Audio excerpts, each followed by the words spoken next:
గవర్నమెంట్కి శుభాకాంక్షలు తెలుపుతూ ముఖ్యంగా ఈ మీటింగ్లో మన గౌరవ ముఖ్యమంత్రి చంద్రబాబు నాయుడు గారికి, ఉప ముఖ్యమంత్రి పవన్ కళ్యాణ్ గారికి, అలాగనే ఫైనాన్స్ ఆర్థిక శాఖ మంత్రులు వైఎస్ కేశవ్ గారికి, అలాగనే మన ఫైనాన్స్ సంబంధించి సెక్రటరీ అందరూ కూడా కలిసి శుభాకాంక్షలు జరపాలనుకుంటున్నాం.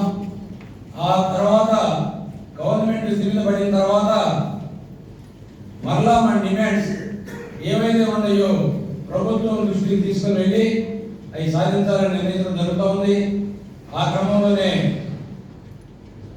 మా సంఘ నాయకులు సంఘం ద్వారా సంపాదించుకున్న ఎడిషనల్ క్వాంటం 11th బ్యాచ్లో పోగొట్టుకున్నాం. ముఖ్యంగా ఎడిషనల్ క్వాంటం అనేది విషయం చేయించుకోవాలి.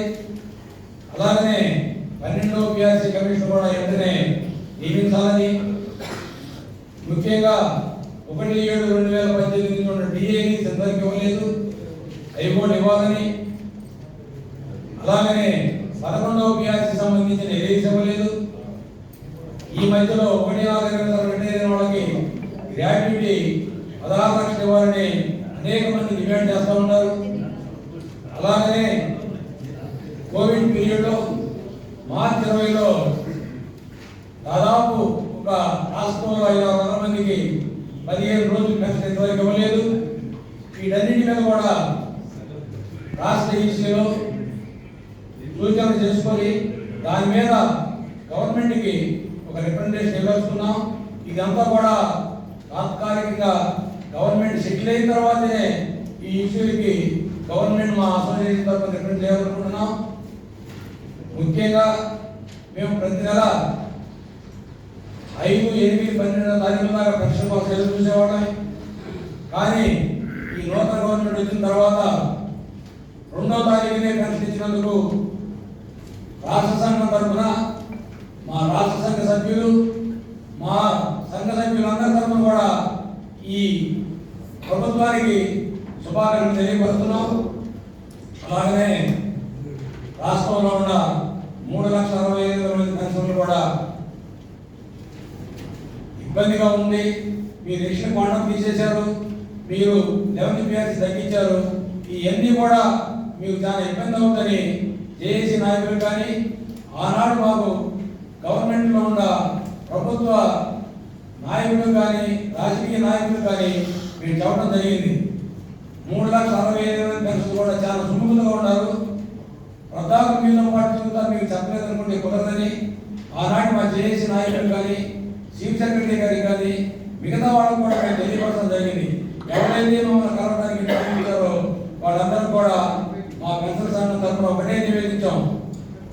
ఎడిషనల్ క్వాంటం అనేది కనుక మీకు ఇష్టం చేయకపోతే రాష్ట్రంలో ఉన్న పెన్షన్ అంతా కూడా చాలా విముఖంగా ఉన్నారు. మీ దగ్గరికి అనేక పని మీద మేము వస్తున్నాం, మీరు కనీసం మాతో అనలేదు, రాష్ట్ర ప్రెసిడెంట్ కూడా మా నోటీస్ తీసుకురాలేదని మేము తెలియపరుస్తున్నాం సార్. తర్వాత మమ్మల్ని మీరు చెప్పలేదు అన్నట్టు, మీరు కనుక ఎడిషనల్ క్వాంటం కనుక ఇష్టం చెప్తే మేము కూడా జిల్లా తాలూకా తిరిగి మేము కూడా చెప్పడానికి ఆస్కారం ఉంటుంది అని మేము చెప్పినా ఎవరు వినిపించుకోలేదు, పట్టించుకోలేదు. ఆ క్రమంలోనే తర్వాత పరిణామాలను తెలుసు కాబట్టి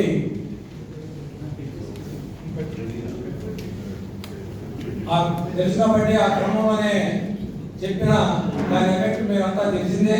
కాబట్టి ఏదైనా 35 ఏళ్ళు గవర్నమెంట్ సర్వీస్ చేసి రిటైర్ అయిన తర్వాత కూడా ఇంటి దగ్గర విశ్రాంతి తీసుకోకుండా ఆర్గనైజేషన్ కోసం సర్వీస్ చేస్తున్న ఈ పెన్షనర్స్ని గమనంలో తీసుకోవాలని, ఈ డిమాండ్స్ని పరిశీలించాలని ఏ ప్రభుత్వం ఉండా సంఘం తరఫున ప్రయత్నం చేస్తానే ఉంటుంది. సంఘం సాధించుకుంటానే ఉంటుంది. సంఘం కొన్ని డిమాండ్లు ఇస్తాం, కొన్ని సాధించుకుంటాం, కొన్ని సాధించుకోకపోయినా మళ్ళా తర్వాత డిమాండ్ పెడతాం, కొన్ని సాధించుకుంటానే ఉంటాం.